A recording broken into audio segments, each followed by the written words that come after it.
Welcome to Archive Obscura. Please help us bring you more of this type of content by liking and subscribing. Knowing some individuals that I might put in that class, or at least descended from that class, I don't know very much about the subject. He will also talk to us about underground bases a little bit. Now, that would certainly make sense if you're talking about the Reptilian connection, I guess. At any rate, we will explore all of that this evening, so I'm looking very much forward to it. And in just one moment, Linda Howe. And he got a letter from John Rhodes, and I'll read to you in part what he said. Art, in recent years, I have been researching and lecturing about UFOs, underground bases, and occulted archaeology. I've also placed the emphasis in my research on the connection between the ancient and intelligent bipedal race of serpent beings called reptilians and human beings. These investigations have yielded numerous religious, cultural, and genetic links that provide extremely compelling evidence to the fact that we are genetic descendants of a highly technologically advanced race of alien reptilian beings living on our planet. Now, that ought to be tease enough for you, and I'll add a little something to that. I've received information from a number of guests that we are going to book in the future that also maintain that, if not reptilian, certainly there has been a very advanced, and there is evidence of, a very advanced civilization that has lived here on Earth previously. And that's always interesting, since we're here now, and I assume we'd prefer not being relics of some future civilization's examination. So we'll get all into that in a moment.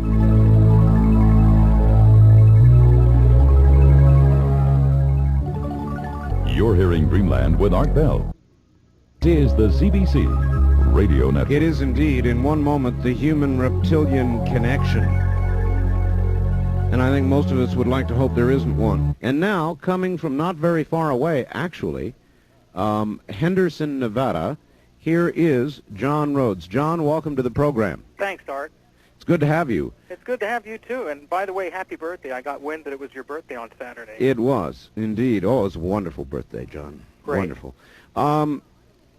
John, I don't know where to start. Tell us a little, if you would, about yourself, I guess, first. Okay. Who is John Rhodes? John Rhodes is a gentleman of about 34 years of age.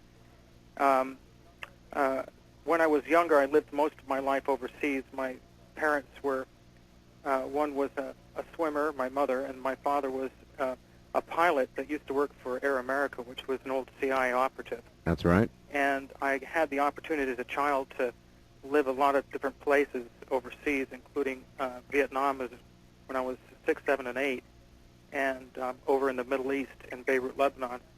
And then I came back to the United States here, of course, completed my education. And it wasn't until about 5 or 6 years ago I started getting interested in what was going on as far as the UFO field and unexplained phenomenon, because I felt that there was just something that wasn't right as far as the reality in which we were living. Well, you heard me say, I'm sure a little while ago, I've had a lot of guest information lately from people who have been studying for some time the possibility that a civilization existed here on Earth long before we ever did, and that though there are artifacts, they are few, and most of the evidence of their existence has been erased. Does that fit in with what you believe? That fits in. They've either purposely been erased, in my opinion, or else they've been erased due to natural geological changes, including being sunken into the Earth underground.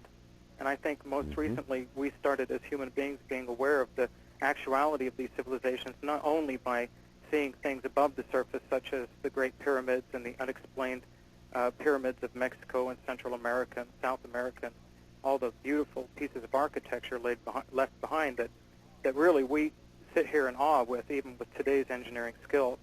But when we started, I think, getting into looking underground as far as geological exploration for oil and also subsurface use of space for storage for oil fields and gasoline and food, etc., that we started finding a lot of things underground that left even more of a mystery than what we had above ground. Again, I've got to stop you for a second, John. It's really interesting that you should be saying that because there is a project ongoing now in Alaska called HARP. Right. I'm sure you've heard of it. Yes, I have. And it's supposedly got a dual purpose, and one is to heat up the ionosphere to see what will happen. I'm not sure about that one. And the other purpose, supposedly, is to try and map underground tunnels and caves. And I thought, underground tunnels and caves. Now, why are we wanting to look underground? What do we think is underground that we don't know about? Apparently, there seems to be more underground that's worth looking at than above our heads in space with the NASA program. I've read about HARP, and I've also looked into the shuttle bay experiments in which they were using ground-probing radar. They said to help study the Rwandan ape because of the war in Rwanda. Right. And that just kind of hit me as kind of funny. And I think that because of today's technology with the ability to burrow underground with thermal nuclear boring machines that have been patented in U.S. patent books by Los Alamos Laboratories, I know before you had a really great researcher on the air, Richard Sauter, and That's right. He's done a lot of studies on this and brought a lot of information forward to the public, declaring that the United States and other countries by now have very easily been able to penetrate the Earth with these thermonuclear boring machines that literally vitrify the rock, and what's left over is about 25% of mass. And since it's molten lava, they compress it towards the tunnel walls, and it permeates through the tunnel walls, creating a self-lined tunnel. Mm-hmm. This is great when you look back at a lot of the old stories of people in caves and caverns, even when you're talking about books like Edadorfa and other stories like the Smoky Gog, in which people talk about the Hollow Earth. These stories were coming out long before we were even aware of the technology about glass-lined tunnels, and that's exactly what the technology is available today, is to leave glass-lined tunnels behind. And these people were reporting them way back in the last century. But these are tunnels, John, that we would have created, so we would therefore, for the most part, know they are there, certainly at high government levels. The implication of HARP is that we're looking for stuff that we don't know is there. Right. Well, if it's very simple in terms, I mean an engineering term, due to this technology to be able to burrow underground, then that leaves us a whole new issue. Not only would NORAD have to worry about missiles coming from overhead from the north, and also be able to look out for any kind of missile attack from above, now we've got a whole new issue about how do we prevent other countries or other species from burrowing under the ground into our continent, into the North American country, and coming near sensitive facilities or near sensitive government buildings. God, there's an awful thought. So, I mean... you know that you're right. I mean, it would have national security implications, Absolutely. and now I suddenly understand, even the alien question or the reptilian question aside, there would be national security reasons. Suddenly it dawned on me. All the billions of dollars they had spent so far, now they've just figured out that they've only done 50% of their job. Huh. So there had to be this large launch into being able to see who and what is underground at what depth and who they are. If, as I believe, there are other alien species coexisting here on this planet with us, they want to make sure not that these species are telling them where they are, but they want to be able to make sure of being able to verify themselves exactly who is where. And also, when you start looking at the fact that in 1988 they created a National Cave Resources Act, which prevents people from going into a cave. That's right. With a $10,000 fine and 1 year imprisonment for each entry. That's right. And it's supposedly to protect the natural resource of the caves. Isn't that correct? That is correct. There are some caves, absolutely, that have been defaced. But the majority of caves across the United States, most people don't want to go near a cave, you know, because there's a certain amount of superstition and a little bit of spookiness going into a dark, hollowed-out piece of the earth. Sure, I'm one of them. I wouldn't do it. I had to overcome that fear due to my own research and looking around. Oh, now, wait a minute. You mean you actually have made some trips?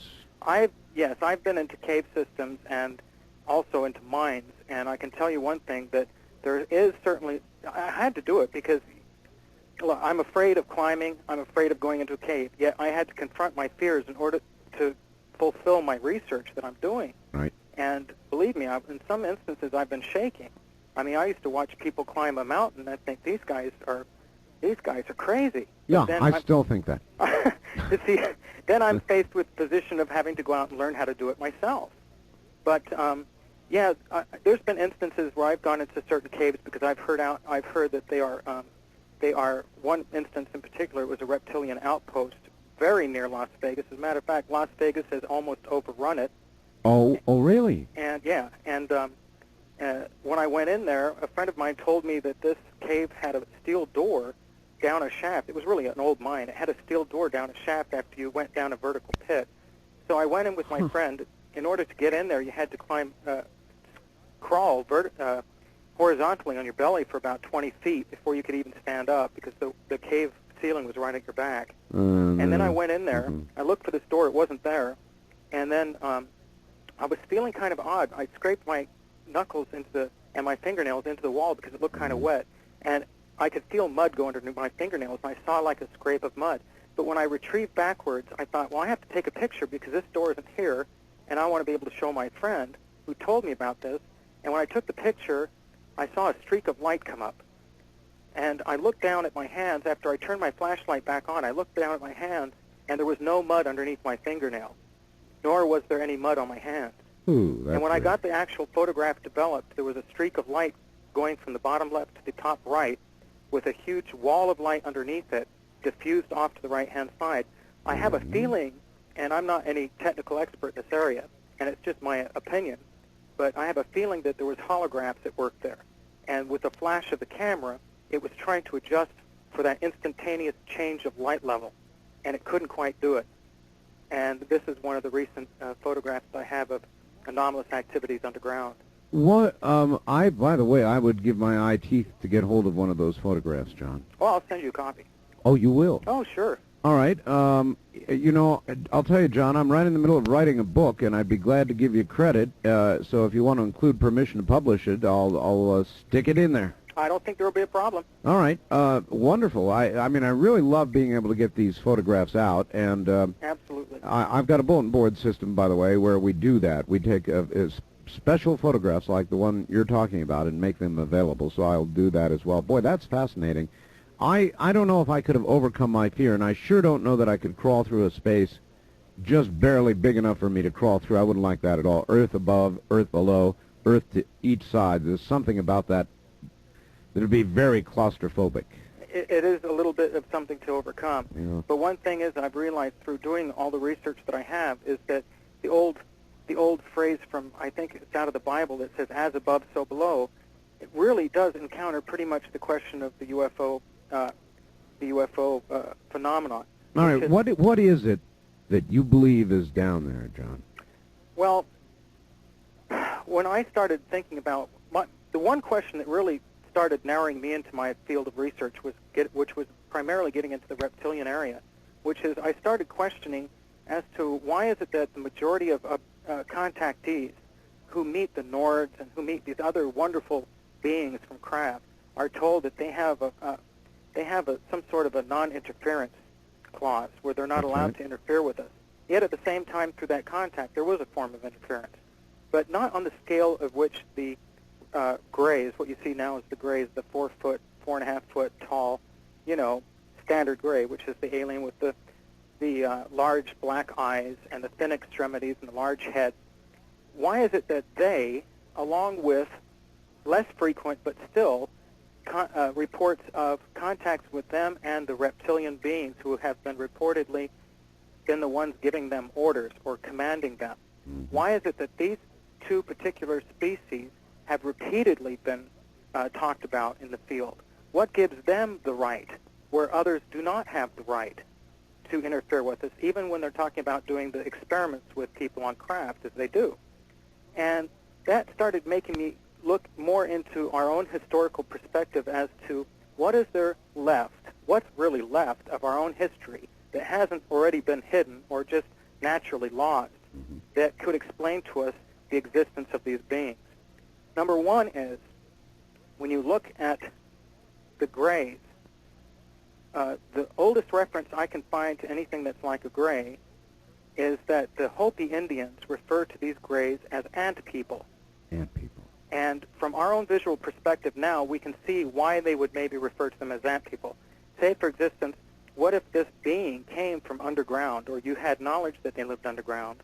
They had large eyes, as do ants, thin extremities, as do ants, large cranium, as do ants.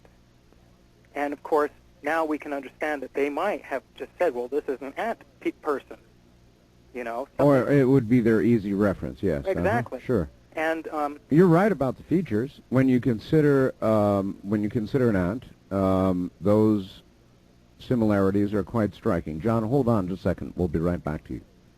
My guest is John Rhodes, and now I'm beginning to make a bit of the connection myself. How about you? I couldn't quite understand the human-reptilian connection, but I'm beginning to get there, I think. More in a moment. John, question for you. An obvious question somebody would ask would be, well, if they're reptilian and they are from, in essence, below Earth, then what are the UFOs?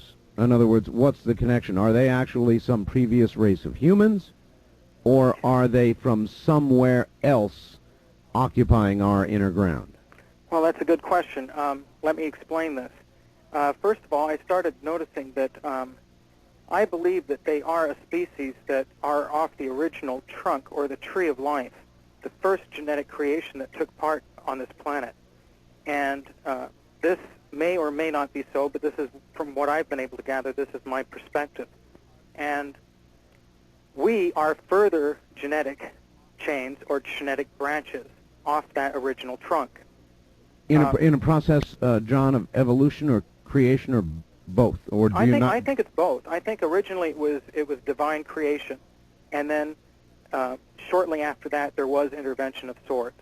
And when I started, what really clued me in on this is starting to look at the antiquity of the serpent and serpent worship around the world. There is no animal on Earth that has been revered so highly and taken both ends of the spectrum, whether it's negative or positive, into the influence of man and his religion, than that of the serpent or the snake. True. That's true. You can also include in that category dragons, lizards, and any of the reptilian species, but primarily the serpent, the snake, and or the dragon. John, are there not some religions, it strikes me back in the Appalachian Mountains particularly, Christian religions, serious thumper religions, where they use a snake as a demonstration of how they can overcome, and I hesitate to use the word evil. I don't know if evil is right, but overcome something or another, and they use them in religion. Yeah, they dance with the snakes and they tempt them almost to bite them. That's right, as though you cannot harm me. Right, and yes. through their own faith in God, they think that once they are bitten, that they'll survive. And in fact, when many people, when they're bitten, do in fact swell up, because of the venom. Right. But yes, the serpent actually exemplifies both the positive and negative religious implications. We look at, first of all, the Japanese and the Chinese revere the serpent or the snake and the dragon as being something very benevolent, while at the same time we're told through our own religions that the being who stood in the Garden of Eden, and remember, it was the only reference in the Holy Bible that we could even talk to animals, was that of a reptilian. And this reptilian was smart enough to start teaching us. And when you look at the connections between the Sumerian text talking about Enlil or E, having been a divine being from an extraterrestrial being who was involved with the genetic manipulation of man, and supposedly he lived in a place called Snake Marsh, and he was the one that had taken a branch of the mammalian man and mixed it with some of the reptilian being. And the place where he lived, of course, was Snake Marsh, like I said, but you could think of a place where snakes live as a den. And then we come back to looking at the biblical explanation in Genesis, where they talk about the reptilian being in a place called Eden and giving man knowledge. Eden. Yeah. Right, Eden. And these types of little pieces of information are all over the place, and it's just a matter of being able to make the connections. I believe that one reason that it's really interesting to note that amongst many of the religious cultures of the world, it's a common rule or law, religious law, that they are not allowed to draw or make anything of that which is in heaven. All right, John, we've got to pause here at the top of the hour. Okay. We'll be back. Relax for a few moments. Dan, that's quite a jump, huh? A little emphasis, but big meaning. We'll be right back.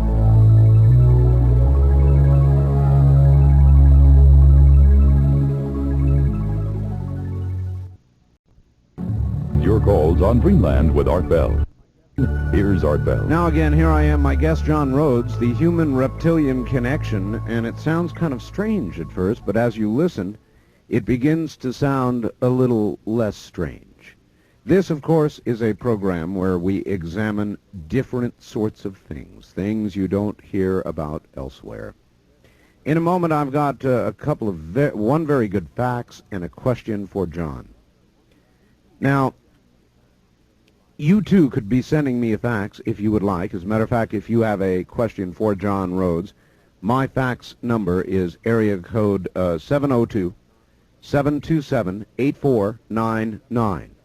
702-727-8499, 24 hours a day. Now, if you don't have a fax machine, we can sell you one of those.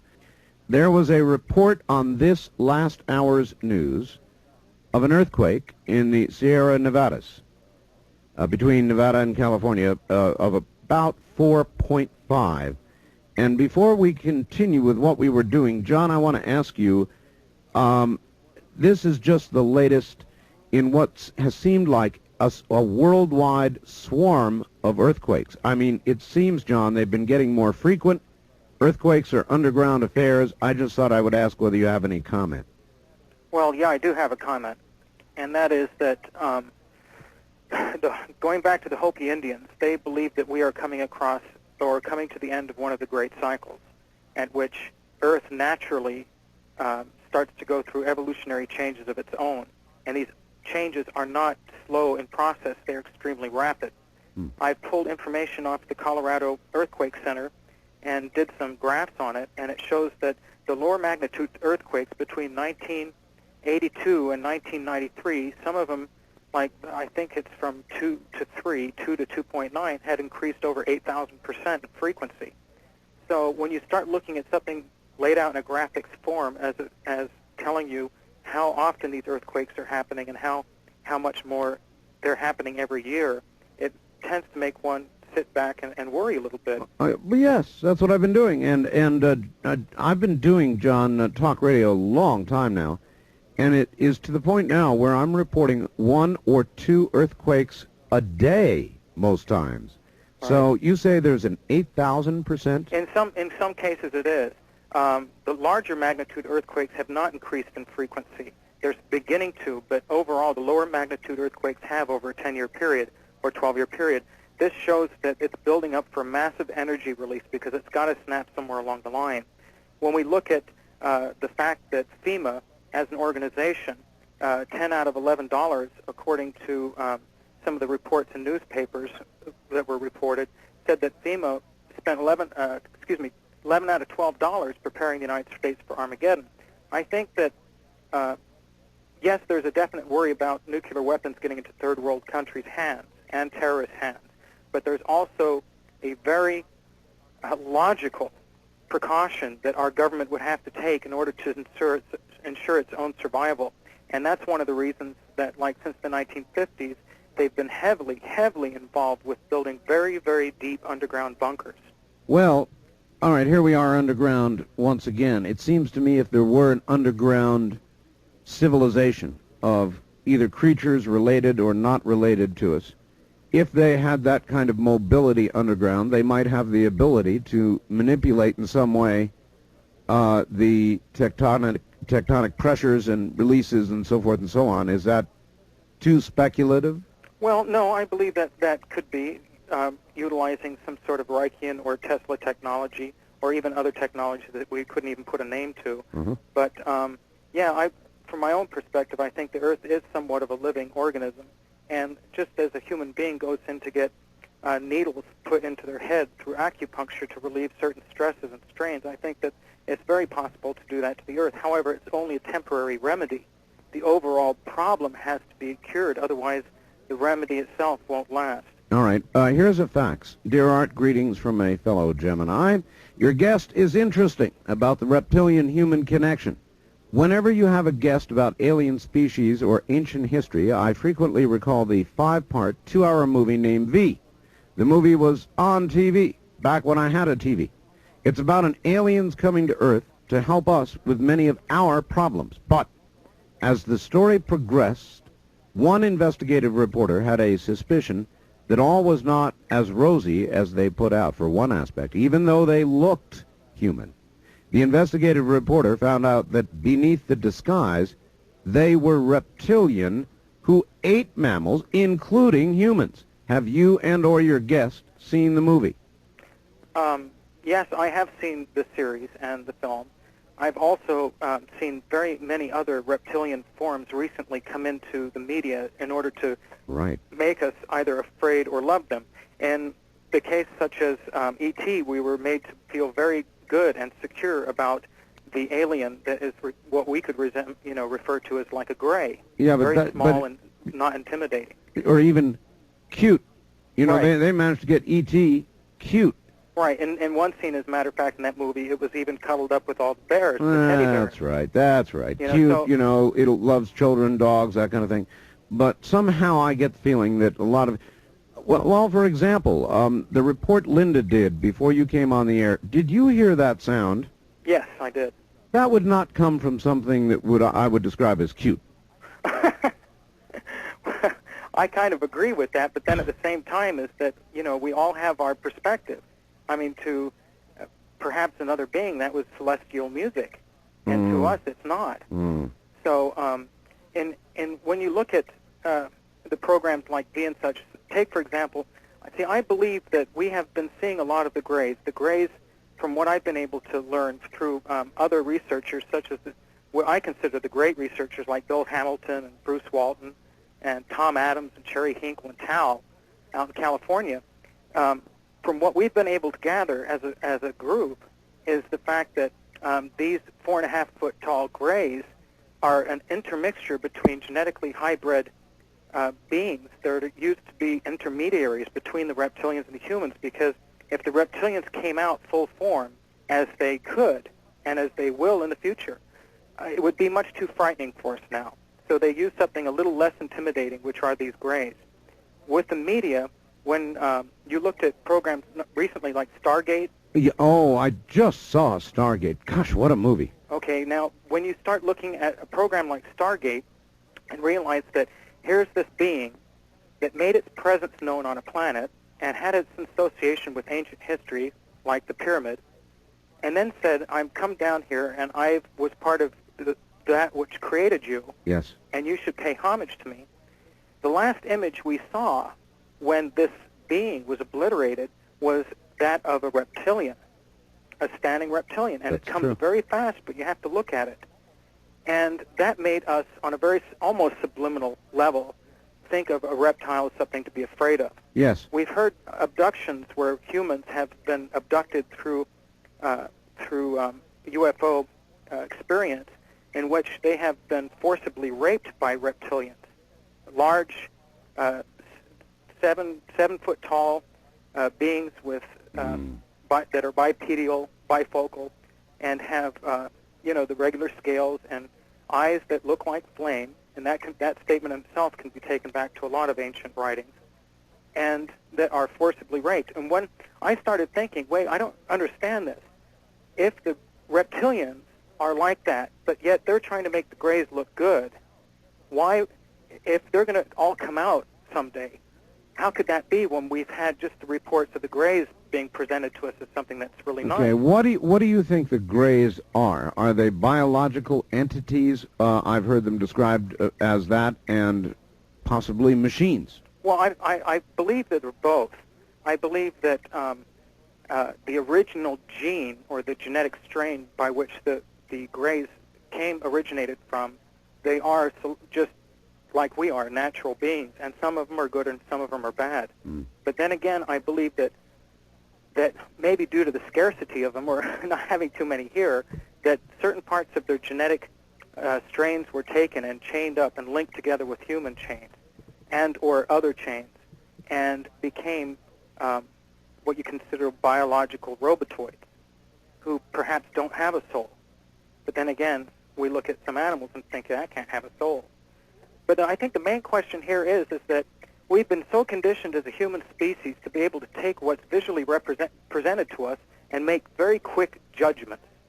And as there are good humans and bad humans, so must there be reptilians who are of certain physical characteristics, say like a reptilian, right, that is good as well as bad. There have got to be grays that are good as well as bad. That is one of the laws of nature. All right. I also find quite a bit of religious underpinning as you discuss your philosophy of who you believe these beings are. Is that about right? Well, you can't avoid it. I believe that if they've been here for as longer than we have, then obviously in some ways they have had the opportunity to manipulate our religious perspective. So the argument then is, are they the creators, or is there a creator beyond? And the impression I get from you is you believe there is a creator beyond. Oh, I definitely believe that. Okay. Just as the laboratory rat might turn to us and look over the edge of the cage and say, "Are you it?" Right? Yes. And anyway, to get around to the connection that we have between these beings, I started looking into a book called The Dragons of Eden, written by a very intelligent man called Carl Sagan. And in Carl Sagan's book, he theorizes on the evolution of human intelligence. And in that book, he refers to a gentleman by the name of Paul MacLean, who's a neuroanatomist.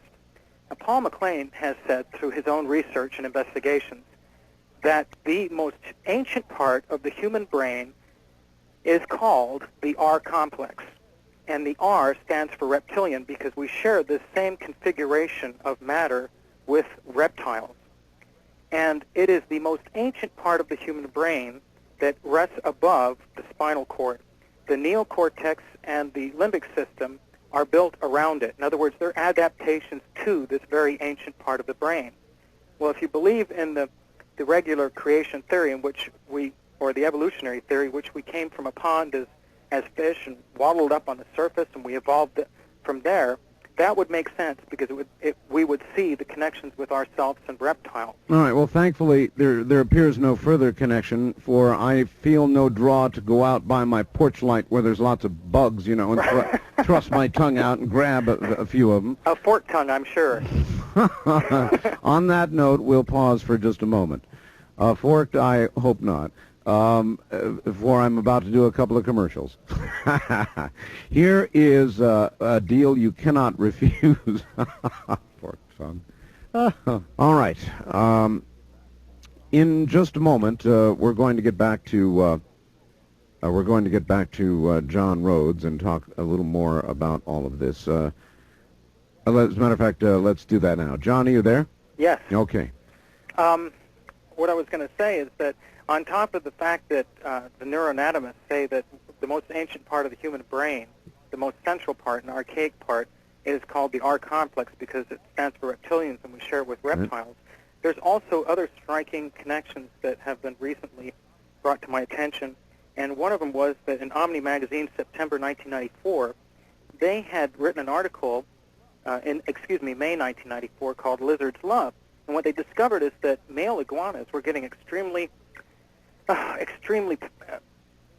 let's put it this way, they were starting to love their owners, the female owners anyway, the women who owned iguanas. Really? And it happened during the menstrual cycle. And they discovered that it's because that female humans secrete a pheromone that is absolutely chemically identical to that of a female iguana. Chemically, it's an absolute identical match to a female iguana, and that's why the male iguanas were getting so amorous. And on top of that, you have many other connections, just as you would say that as sort of a hormonal connection. Right. Right. And then when you start looking about, well, this most ancient part of the brain and all these connections, what does it mean? Well, when the human embryo is in the female womb, it undergoes, probably during the first 7 weeks, certain changes in its formation. As a matter of fact, what happens is genetic history starts replaying itself through the embryonic growth. John, all right, I'm sorry to stop you again, but what about the gigantic difference between our systems, mammals, warm-blooded, reptilians, cold-blooded? I mean, that really is a big, seemingly gigantic evolutionary difference. Yes, but at the same time, even paleontologists today, some paleontologists are starting to think twice as to whether all the dinosaurs back in the age of the dinosaurs were in fact cold-blooded. Oh, you're right. I've heard that. You're absolutely right. That's been some of the later news. Right. I'm sorry I didn't recall that. Thank you. And according to Dale Russell, who's a scientist, anthropological scientist with the Canadian National Museum of Natural Science in Canada, he said that a dinosaur by the name of Stenonychosaurus equalis, if it had not undergone such a catastrophic change as apparently took place and killed out the dinosaur age, that because of its brain-to-body mass ratio,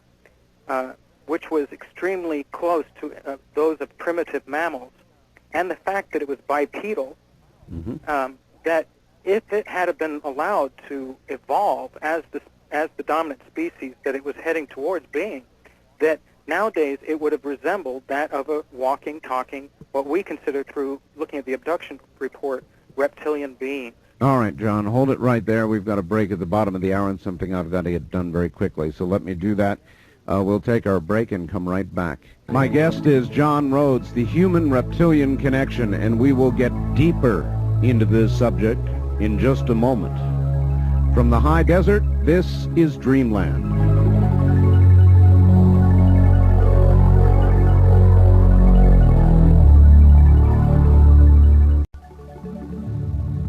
You're hearing Dreamland with Art Bell. My guest is author, lecturer John Rhodes. He talks of the human-reptilian connection and things underground. We will get to phone calls here in a couple of moments. I've got a couple of very good questions. One of them about the hum. Now, back to John Rhodes. John, I know I'm skipping around a lot, but when I have somebody who's an expert on underground, I've got a lot of questions, and I know that you've heard about this. I have a good friend, John, who built a porch here in Pahrump, Nevada, other side of the valley.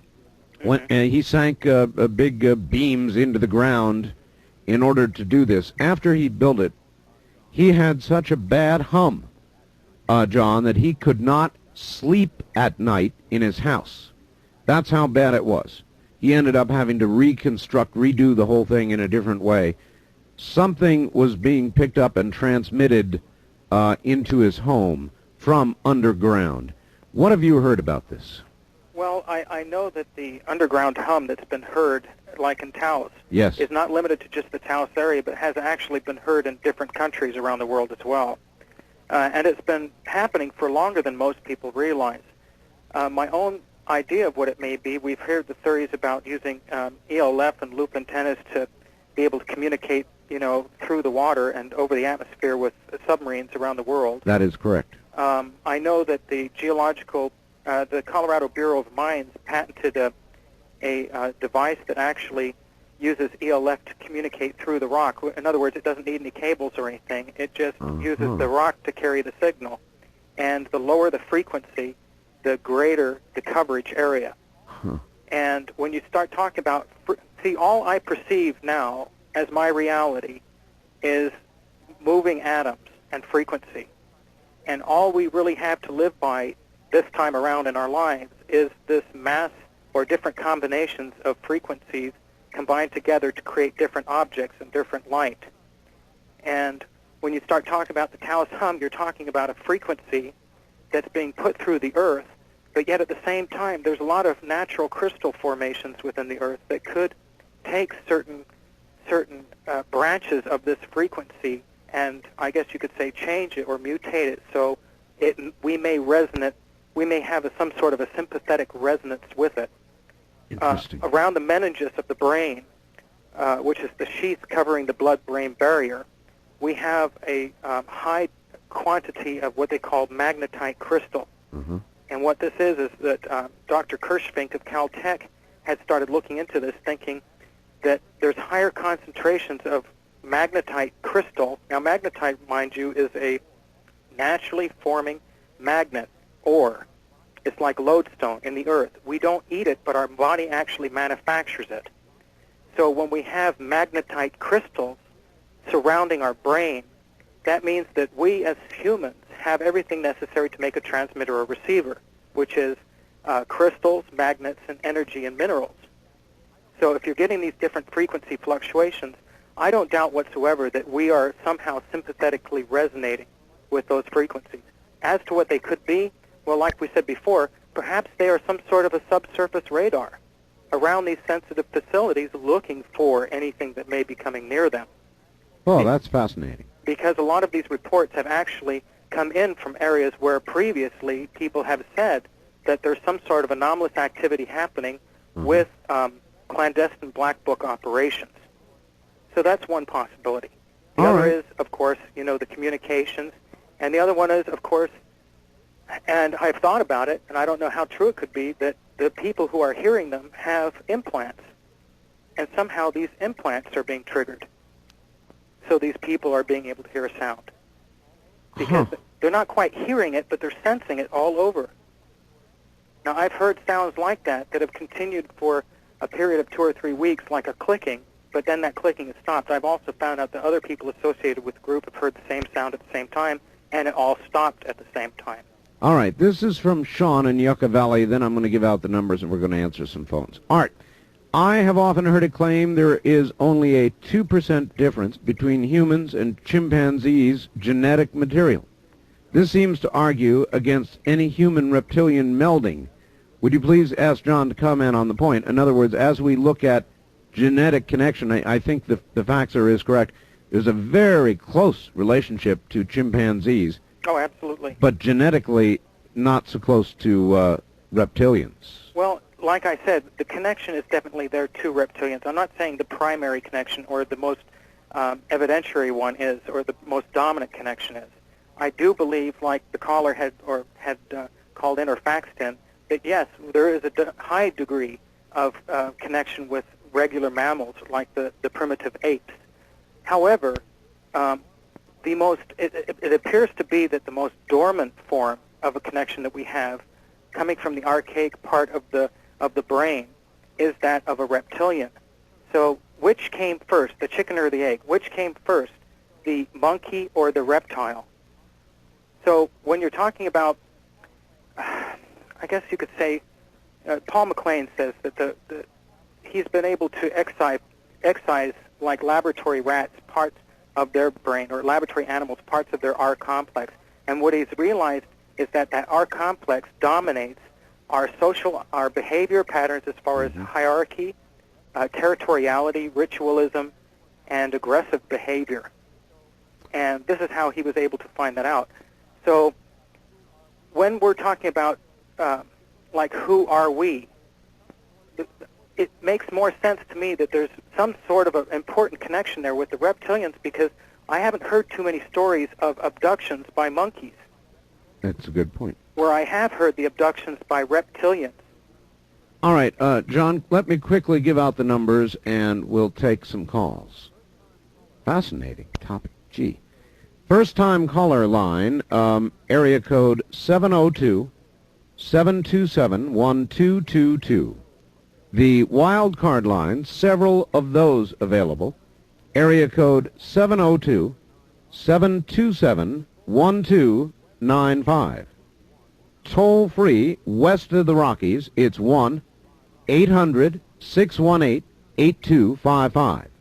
East of the Rockies, it's 1-800-825-5033.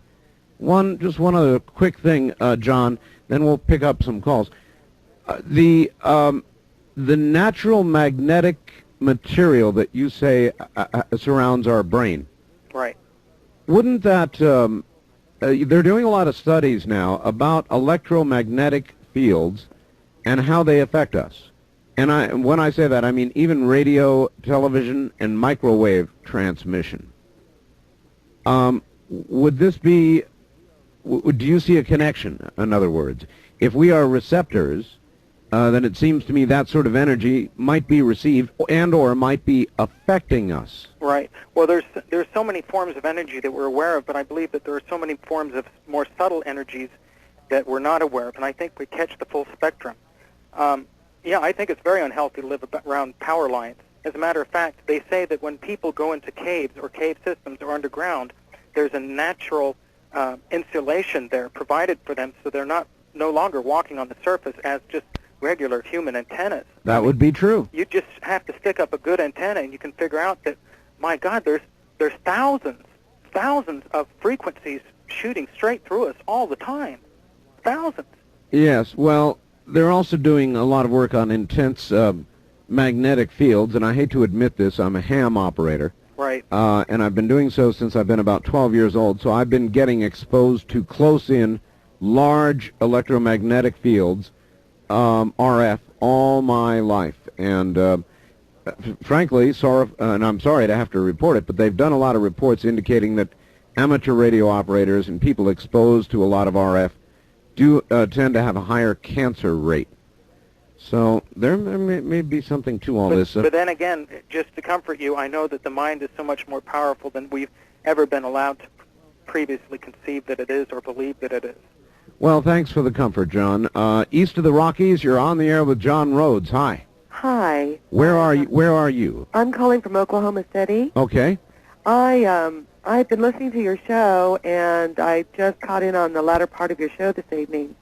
One of the things I had in question when we were talking about Reptilian is I have a large amount of paperwork and work that's been gathered for the past 10 years from a friend of mine who believes she's an alien or a part alien. And she's given me her work, and it has hundreds of drawings and cryptic writings. And I'd like to know whom I can get in touch with to show this work to. Well, cryptic writings, aliens, does it seem to relate to some sort of reptilian connection? To some degree, in some parts of her notes it does. It does. I went and bought a particular book on cryptic writings from past centuries, trying to decipher some of the information. All right. Listen on the air. John, it's a good opportunity. If somebody like that or anybody else wants to get hold of you, or maybe have you written a book, John? Well, no, the book's in the works. I've just made a recent, we'll get into it a little bit more if you want. But all right, then let me try this avenue. If they want to get hold of you and get you information. Okay, this is what you do. First of all, if it's something that you're really, really frightened of somebody interfering or intercepting, the way to do this is to take it and fully register it and heavily insure it. This way, if it's ever missing in the mail accidentally, then you stand to make a little bit of money from it. Sure. Okay, now, I've had so many things missing through the mail. This is the only way I really, truly get things where I want them to go. I figure if they're going to end up missing, I might as well make a little living at it. Now, I'm going to give you I'll give you an address, and the address is John Rhodes, Rhodes, right, and that's Post Office Box 50381, Henderson, that's Henderson, Nevada, 89016-0381. Now, I also have a voicemail system set up. Do it again, though. Okay. It's John Rhodes. Right. Post Office Box 50381, Henderson, Nevada, 89016-0381. And I have a voicemail also, which, if you don't mind, in case anybody needs to or would like to receive a package of information regarding this research and other related research, if they do a money order or check for $10 and send it to me, I'll get them off a comprehensive package. And if you'd like, go ahead and send it to that address. My voicemail, in case you want to notify me of anything or need some further information like the address again, is area code 702-391-3335. Okay. That's 702-391-3335. And one other thing I have available in case people are interested in is I've done some psychoacoustic and psycho work. I've done some work with sound, and I've been able to create a subliminal self-hypnosis tape for abductees. And the reason I did this is because so many people are feeling like they've somehow been touched, and they don't have the money to go spend $90 an hour That's right. to go to a psychiatrist to get hypnosis. So I've used some very ancient metaphysical tones that correspond with the chakra, and I've gotten together with a very famous hypnotist out here in Las Vegas by the name of Helen Balcom. Right. And we designed this self-hypnosis tape that teaches people how to get themselves into the self-hypnotic state, as well as empower them through their experiences instead of allowing them to sit in the victimization role, and recall some of these events if they so choose. All right. If it's And not, go ahead. I was going to say, if it's not $90 an hour, how much is it? It's $10, and once you buy it, I just welcome you until I otherwise tell you to go ahead and copy it, and please hand it out to your friends. That's Because nice. part of my job here, not only am I a spokesman for a group of people who have spent their lives working on subjects such as this, but my job here right now is to help people and empower people. And that's one of the reasons I also sometimes, when I go out and give lectures, I'll spend an extra day, take a handful of people, and teach them to investigate for themselves. Because we all need to put at least a little bit of work into it. And the more people who put work into it and forward the information to someone like myself, which is like a pivot point, then the more ability we have to be able to get a clearer perception on what's going on. This is a shot in the dark, John. It's a fax. Ask John if he's ever heard or seen a human who has small holes on the side of the head near the top of the ear and in slightly toward the temple. I have exactly what I describe on both sides of my head and have yet to see this on any other human being. If your guest has no such experience, can you refer me to somebody you might know? Barbara in Santa Barbara. No, I certainly can't, John. Have you ever heard of such a thing? I hesitate to answer simply because it hits so close to home. This last year, our 5-year-old girl had recently awoken one morning and was worrying about her ears and scratching at them. And I looked inside, and just on the inside of the ear, but still within the actual outside fleshy piece against the temple, was a perfectly circular cored-out hole. Now, that in itself would not be so remarkable if it weren't for the fact that when I looked in the opposite ear, 180 degrees around, on her other side of her head, was another perfectly cylindrical hole, right in the exact same location. So, yes, I haven't heard very many other people talk about it, but it's really strange that that your caller should happen to ask that question. What? I mean, that's really odd. Yeah, okay. What would you say to her? I mean, all I could say is that...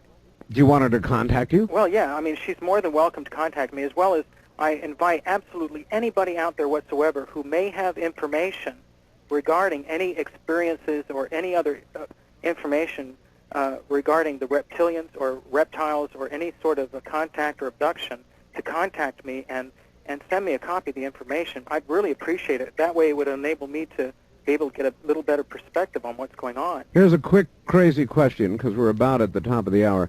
A lot of people, when they are abducted, some have actually reported underground experiences. Others have reported that they are in the interior of something. Now, I wonder if it could be, John, that in many times they are not in a craft at all, but in some sort of underground structure. Excellent point.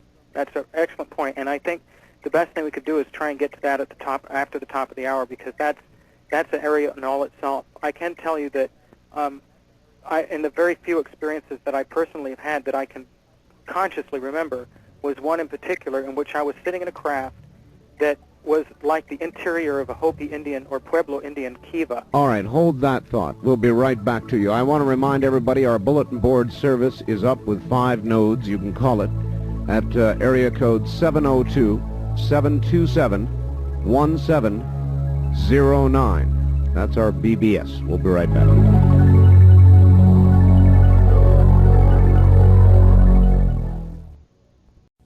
your calls on Dreamland with Art Bell.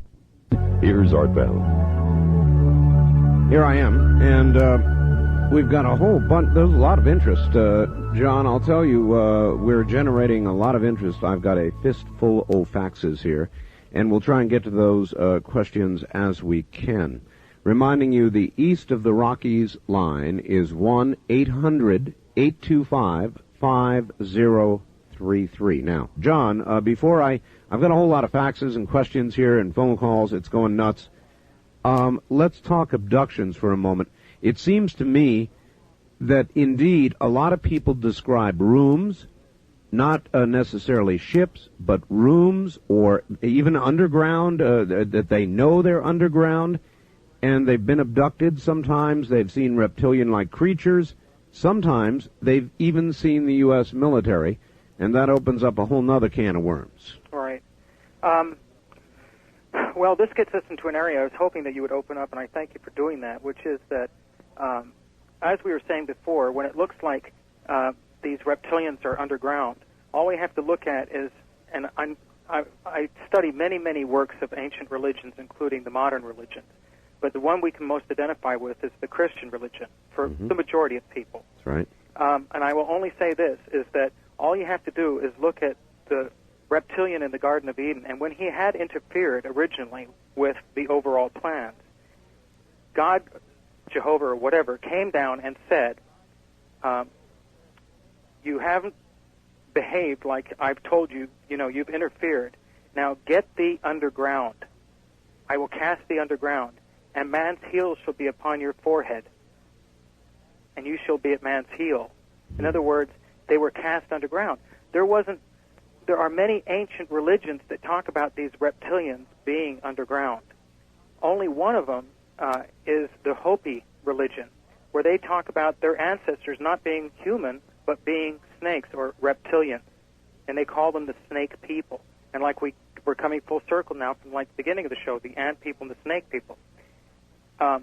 They believe, according to their legends, that at the end of each great cycle, when these devastations happen, they're taken underground to safety by the ant people. And this area that they lived in was the underworld.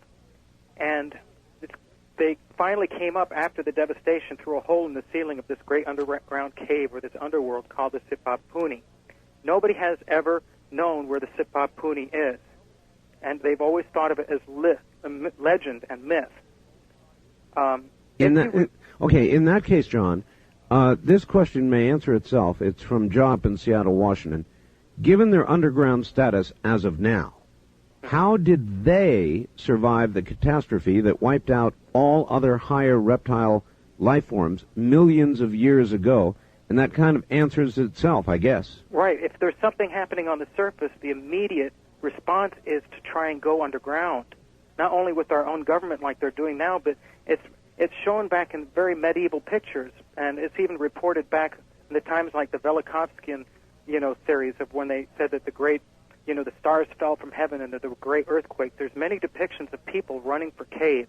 If there was a more highly evolved form of intelligence in the age of the dinosaur, then perhaps their immediate instinct was to run for cover as well. Mm-hmm. When you start going underground, there are natural aquifers of fresh water traveling in great rivers in some cases. When this happens, it releases highly charged positive ions into the air, as well as releases a high content of oxygen. Mm-hmm. So you can live down in these areas. There's radium that lines the walls of some of these caves, which gives off a constant light. And there's also many other minerals within the earth itself that you could actually grow from.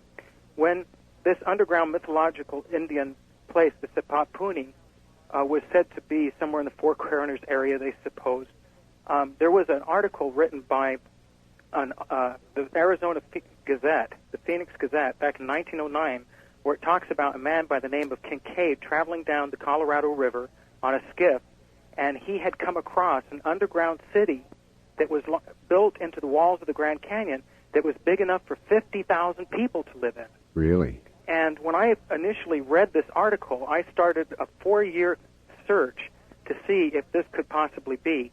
What I've discovered is that in many outlying areas of where they would have carried that same article, even in the Yuma Examiner where this, he apparently was, the microfilm is all there for every day except those 2 days that it was printed. So there's suspicion by omission. John, this is also interesting because there have been reports, rumors, myths, whatever you want to call it, some of them fairly substantial, that there's something going on in the Grand Canyon, that some area of it has been cordoned off to the public. Nobody's allowed to go near it. Nobody knows what it is. Have you heard those reports? Well, they justify it by saying it's just dangerous. However, I can tell you that, honestly, after 4 years of research, I have finally located that exact same location where Kincaid had walked into the cave and found the Egyptian mummies, the metal that nobody could explain where it came from, the hieroglyphics that looked like they were from central Yucatan but not, and the cat's eyes. And then, like I said, they said that there was enough room for 50,000 people to live in. But the question is this, is that if there were, in fact, 50,000 people in the Grand Canyon, there is no evidence on the surface of that area that 50,000 people ever walked that area. Indeed. So where in the world did they go? Now, I've recently been in touch with sightings regarding this, and we've talked about doing something on it, and other people off on the West Coast, because when I finally released the full impact of my discovery of this location, it has such implications to it that it has to be done very gingerly, especially when I carry a lot of respect for the Hopi Indians. And this being their mythological place of the emergence from the underworld, it needs to be treated very delicately. And we're currently in negotiations with certain elements on the West Coast to try and get that out on the most widely spread way that we can.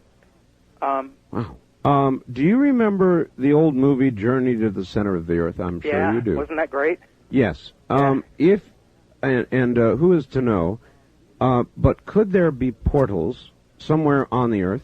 Do you believe there are? Yes. That would lead, if not to the center of the Earth, very, very deeply into the Earth? Absolutely. I believe that the Earth is like a human body in a way, that it has veins and arteries.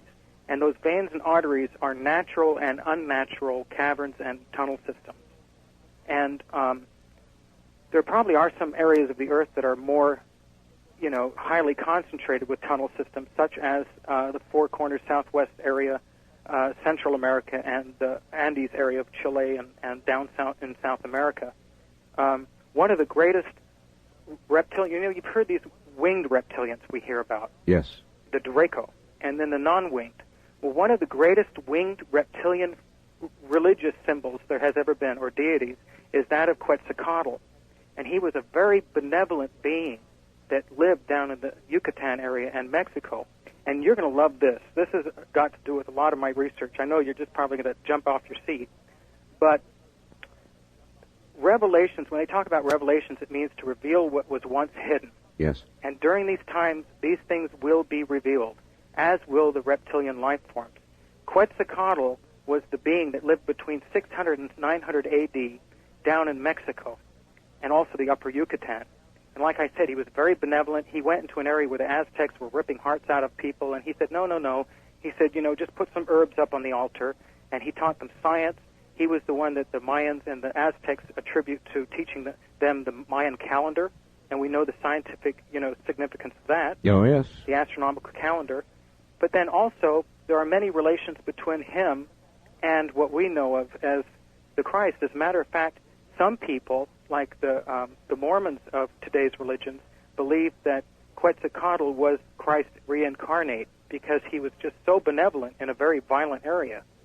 Anyway, through my research, I've realized through studying ancient archaeology and architecture, like in the Art and Architecture of Ancient America by George Kubler, he says that the most ancient of all archaeological ruins that are circular in formation are the result of the presence of the cult of Quetzalcoatl. That being, Quetzalcoatl means the feathered serpent, the being of the feathered serpent. Do you connect all this, John, to the incredible sightings going on in Mexico? And I might add, Absolutely. Ongoing in Mexico. Hundreds of thousands of people are seeing them. Absolutely. I have plans on going down to the First International UFO Congress in Mexico City in August and having the opportunity to talk down there regarding this, because I truly do believe that Mexico City is going to be the primary point of contact, because if the Mexican people have already started to be conditioned to the more prominent presence there of these craft, and information outside the United States, if it's real close to us, we have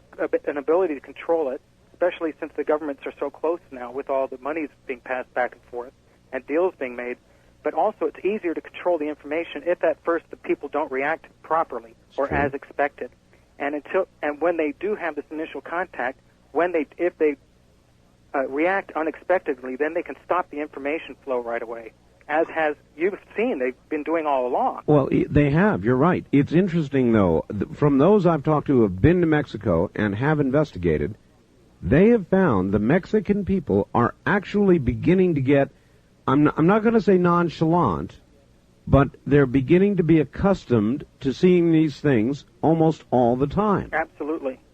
And so that process is ongoing. Oh, yeah. And if they land there first, when finally they start reacting properly, or so that when we are finally able to see that they have been there and we don't see people running through the streets, then it'll help us react a little bit more calmly to the acceptance of their arrival.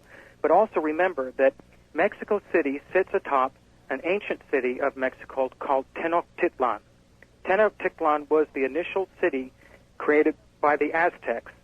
And, of course, the ancient god of the Aztecs was Quetzalcoatl. Now, when Quetzalcoatl was done, this winged serpent being was done with all his divine work down in there. He said, when he left, I will return one day and I will redeem my people, which is exactly the same promise as you've heard other religious deities throughout all Earth say. Of course. Right? Yes. So, But I believe all religions must, as a basic tenet, have a past history and a future promise. Right, absolutely. For us to have hope. Okay, John, I'm telling you, I've got so many faxes here, I could never get to them all. Here is one that says, Reptilian experience by a 10-year-old. The following abduction experience by my 10-year-old son had grays showing my son reptilians. Now, there's much too much. This is from Maui, Hawaii, and there's much too much for me to go into here. But with all of this contact and all of this interest, John, I'm going to ask that you again please give out the telephone number and address, would you? Absolutely. I welcome anybody to send material to me and or just send that $10, and I'll money order a check, and I'll send them a package of material. And the address is John Rhodes, that's Rhodes, Post Office Box 50381, Henderson, Nevada 89016-0381. And in case you didn't get the address, you can call the voicemail system. It has the address on it again for you, which is 702-391-3335. And just to let everybody know, I'm not one of these researchers out there that's untouchable or that you can't talk to. I more than welcome people to get me information or to share their experiences with me if they feel that there's something that they can contribute to expanding my idea of what's going on. And time allowing, I'll try and get back in touch with you. All right. And then, of course, we have the tape that's $10, and then just add $2 in shipping and handling in there if you want to start finding out for yourself and you'd rather keep that experience a little more quiet. All right. That self-hypnosis tape. All right. East of the Rockies, you're on the air with John Rhodes. Hi. Good evening, gentlemen. Hi. Recently, about a year or so ago, in Northern California, extremely Northern California. Where are you, sir? I am calling from the Ozarks. Okay. But in extreme Northern California, actually Fort Smith area, there was a lot of land, off-road land, rugged terrain, that was made off limits to the public. And for one reason or another, I think one government agency made it off limits to protect another one for whatever they were doing. And the reason for this is what appeared to be forest rangers were heavily armed with shoulder-strap machine guns. Now, it made no sense at all, and I know they weren't looking for marijuana. Well, that's not the reason to cordon it off. That is the amount of security to accomplish it. What do you think they were cordoning off? I have no idea, but I know that they were not they were keeping it close under taps. Well, I mean, why in the world would they have shoulder strap machine guns in the first place? And this, like I said, in extreme northern California, up near the Oregon border. All right. Well, I've got a fax here also, John, about Mount Shasta. There are a lot of stories about Mount Shasta. Yes. And are you familiar with the term Lemurians? Yes, I am. Is this a group who supposedly lives in or under Mount Shasta? Well, from what I've been able to discover through my research and through the research of other people like Cherry Hinkle and Tal and the other names I mentioned before, that appears that Mount Shasta is a shared facility, like a neutral base, like almost a Switzerland, for many different races and beings. And that's why there's such a variety of different reports coming out of there of various different looking beings. As far as Lemuria and Mu and Atlantis, I do believe that, yes, I do believe that there were past continents and other words, past civilizations that were destroyed through their own cataclysms, and some of them did escape through the tunnel systems. Because these tunnel systems crisscross the world, not just here. All right, fascinating. Hold on, John. Remember to get a copy of this program, which I can understand you might want. Call 1-800-917-4278. 1-800-917-4278.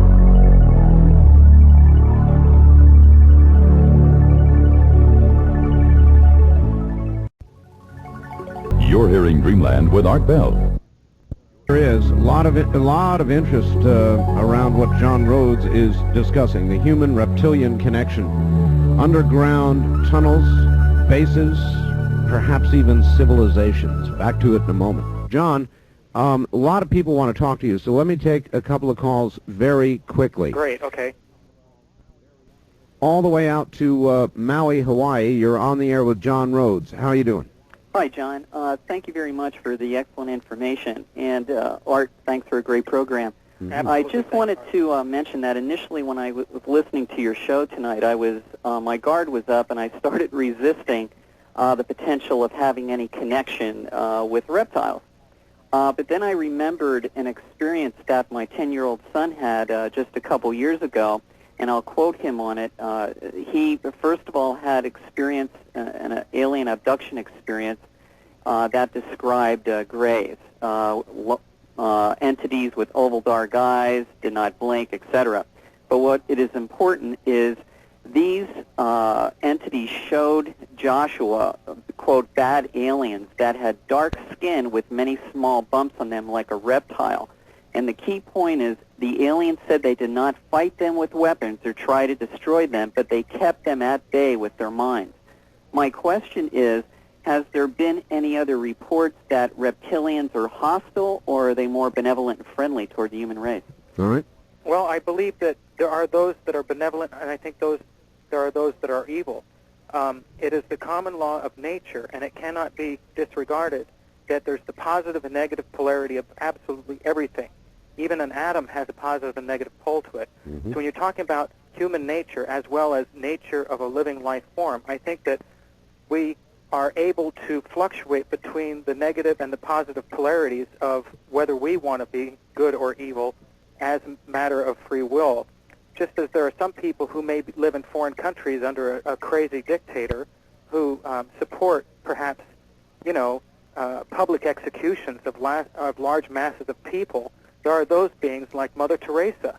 And I think you bring up a very good point, and that point is this great deceit that we come into that everybody's worried about, is that we have to look within ourselves and know within ourselves exactly who or what we're looking at. They say, there's an old saying, is know thee by thy deeds. Know somebody by what they're doing, not by what they're saying or what they look like. Well, it sounds like that man should personally communicate with you. Oh yeah, I openly invite you to. I think that there's a lot to learn between the two of us. All right, east of the Rockies, you're on the air with John Rhodes. Where are you calling from, please? Baton Rouge, Louisiana. Yes, sir. I've studied reptiles for many years, and one of the things about reptiles that's rather interesting is that the male's genitalia are located in many species, most species, on both sides of the tail. There are two, and they have very unique shapes in such a manner that they will uniquely fit the female of that species and no other. There was a comment earlier about rape of abductees, and it seems to me that this would be one interesting way to try to validate those. Well, that's an interesting point you're bringing up. I don't know the particulars of what you're talking about as regards to the sexual genitalia of the reptile as opposed to the human being. That's something that I haven't really looked into, so I couldn't give you an informative opinion on that. Well, if for no other reason that most reptiles have two, that ought to be an interesting cross-check, and the fact that these things are very oddly shaped, very, very oddly shaped. And probably quite popular. And they would probably be very painful, as a matter of fact. Well, I know that there are the reports of the forced rapes, and I'm not sure if there are different reptilians as far as different physical species of them. But then again, there's human differences of our own species, like you have the pygmy, and then you have the tall people of Africa, and then you have the albinos. So I'm not willing to say at this time as to whether they are just of one type. All right, here's a facts for you. Yes, the primitive brain positioned on top of the human spinal cord has long been referred to as the reptilian brain by academics. This information is not news. The primitive human brain, often referred to as the reptilian brain, performs the usual and ordinary biological functions which are common with the reptile and higher vertebrates: breath, hunger, thirst, excretion, sex, and so forth.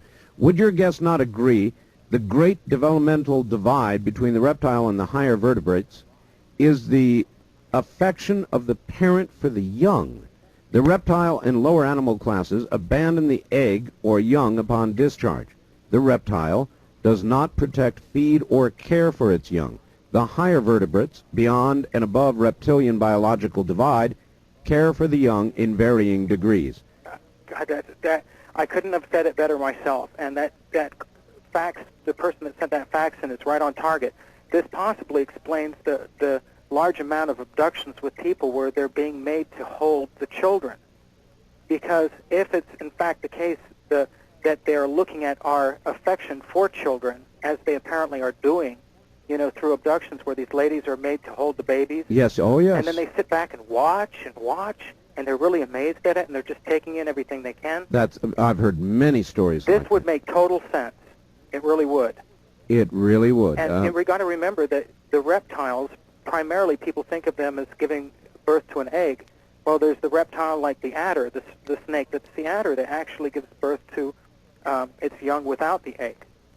So, I think that, whoever sent that fax in, please get in touch with me. Well, the person sending the fax is named Don from Redmond, Washington, so be so notified, Don. He'd like to hear from you. On the wild card line, you're on the air with John Rhodes. Yes, this is Michael in Wichita, Kansas. Hi, Michael. Hi, Michael. And I have like to hear your comment about blackouts in the coast, both coasts, and if that has anything to do with Project HARP that I've heard related to on your show before. Okay, I would answer that. I think not. I don't know that for sure, but I don't think the blackouts relate to HARP.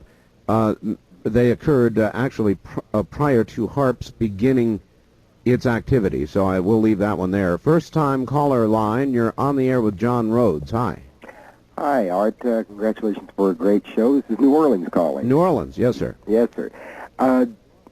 Art, several weeks ago you had a UFO guest on that talked about UFOs, and he brought up a particular incident where the United States military had surrounded a downed craft, went on board, discovered that the occupants were reptilian-type occupants on board, and went in, apparently in a alcove of this spaceship, discovered human remains, human bones, and I was wondering if your guest had any knowledge of that incident or any similar incident. John? Well, I don't have any knowledge of that particular incident. As far as reports of them having the remains of human beings on board, It's quite possible. I wouldn't say that they were the cause of that person's demise, but they could have been. All right, I'm going to ask you about two. I'm going to give you two weird questions. You can ignore them if you like. We mentioned Journey to the Center of the Earth earlier. If you had an opportunity, John, to travel very, very deeply into the Earth, if you found a porthole that would take you there, would you go? Yes. I would not go without deep prayer beforehand. But you would go? Yes. The next question involves an Associated Press story a number of years ago that has always stuck with me. Somewhere in Scandinavia, I can't recall where it was, they drilled what they thought to be the deepest hole ever drilled by man. And maybe you can update me. They lowered microphones, sound microphones, into this hole. And they heard sounds of human agony and screaming and torture. Thousands of voices, or what appeared to be that. And they actually ran that on the Associated Press. Now, I remember the story and held it in my hand off the wire and talked about it. It was really weird. And then you never heard anything more about it. How deeply have we ever gone into the Earth? Do you know? Well, I do know that according to RAND Corporation documents and the documents from DARPA and such agencies, they've said that there have been studies to actually build underground bases as far as 8,000 feet underground. Mm-hmm. Now, that's quite a distance. It sure is. It appears from what I've been able to see that as far as tectonic plate shift and earthquakes, most earthquakes happen on a fairly shallow level. And there is a theory out that the deeper you go, it is safer for you to be. And that if anything did shift over you with the current technology, with the nuclear boring, tunnel boring machines that they have, that you could just drill your way out. As far as the screams and everything. Had you ever heard that report? Yeah, I'd heard the report. I mean, did they drill through the ceiling of hell? Well, that's the obvious implication. Implication, sure. Right? And it could be maybe that everybody was imagining that that's what they were going to do. Hmm. So, and that's just what they heard. Maybe it was a collective, hypnosis of some sort. Maybe it was. Right. Only thing about it was they claimed they had it on audio tape. Well, I haven't heard it. And I would love to. John, yeah, I would too. Hold on. We'll be right back to you. John, this has been so interesting. There's been so much response that A, we will have you back on Dreamland again, and B, I might think about having you on one Friday night, Saturday morning, if you have the time on the regular syndicated program. That's the marathon program you have? You can call it the marathon program, I guess. Yeah, 5 hours a night, that's right. Yeah, it's great. It is great. It's a lot of fun, and if you ever do you ever stay up late? Well, I try not to, but I tend to be up at many times 2, 3 in the morning at my computer doing my research and writing. I understand. So I do enjoy your shows. Okay, well then maybe one night we'll plan ahead, and on a Friday night, Saturday morning, you can go get a nap on Friday, and we'll do a show. I think that could be possible. It is fascinating, John, because of I think there's a natural human curiosity about what is below us. We almost know more about what is above us at this point than what is below us, don't we? Yes, and it's been very difficult for researchers such as Tal and Cherry Hinkle and Bill Hamilton and the others to be able to put this word out about we have to start looking underneath our feet. I think the majority of the reason why it's been so hard to have other researchers in the field take it seriously as it should be taken, is number one, with the advent of video cameras, it's easy for us to start getting hooked on looking above our heads because it's just right there for us at times. Sure. And when it's underground, we really don't have anywhere to go with that other than to look at the logic and listen to the information that's being provided. Many of these installations and natural cavern systems are very inaccessible. The one, for example, in the Grand Canyon that I discovered is extremely dangerous to try and get to. And I wouldn't suggest that anybody, should they find something like that, just go alone. Don't try this. Absolutely not. All right. East of the Rockies, you're on the air with John Rhodes. Hi. Yes, I'm calling from St. Louis. St. Louis, yes, sir. Yes, I have a friend of mine. I read a book once about underground caverns and stuff, and this one guy I was talking to here at work, he grew up in an area, I believe it's Creve Coeur, but there's a lot of caves out in that area, and he said that twice he's seen some odd-looking creatures out there around these particular caves, and he's offered many times to take me out there to the area where it was at. But he says he knows exactly where they were coming from. And he said the one night that he got the best look at them, he said that he had pulled off the side of Rhodes' car, because he was changing a flat tire. Right. And he said that with his brake lights, he's seen these two creatures. He said they were about 4 foot tall or something like that. He said they ran across one side of the road. He said they were like in this farmer's field, and he said they ran in like a kind of hobbling fashion. And he said they jumped, across the road over to these weeds on the other side toward the caves. And he said, with the brake lights, he could see them, And he said that one of them stuck his head up through the weeds, looking at him. And he said it was only like 40 feet away.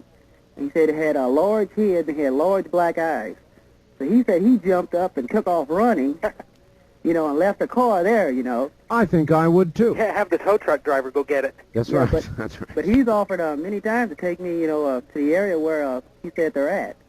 And also, I know another guy. Sounds like you have not yet taken him up on that. No, I didn't. All right. Well, I don't blame you, sir. We don't have much time. We've got to run. John, given an opportunity to actually be abducted by some of the creatures that you suspect exist, or not be abducted, would you be curious enough to say, okay, take me, I'm out of here? Or would you be more tempted to run like hell? I think it's one thing talking about an alien species. It's another thing looking at one eye to eye. You betcha. I mean, a lot of us don't understand that. We can give lip service to, oh, yeah, well, we're ready, you were ready, I'm ready, but when one's sitting there close enough for you to feel its breath upon your forehead That's because right. of its size I agree. and its muscular structure is so much more, much more profound than you could ever imagine. You feel so small and out of control that the first thing that goes is your knees. So, no, I wouldn't say that I'd be open for just anybody. I still feel that that's a violation. However, I believe that if we call upon our divine being within us during that time of an abduction, we can actually command in the name of that power within us for it to stop. I would not say that we're all victims. I think that many people, starting at childhood, give permission initially to be abducted because they have no fear and they have this great wonderment, as All right. children do. Look, we're out of time. There's never enough time. Give out your address and phone number one more time. Okay. If you'd like to receive a package of information concerning this, send $10, money order or a check.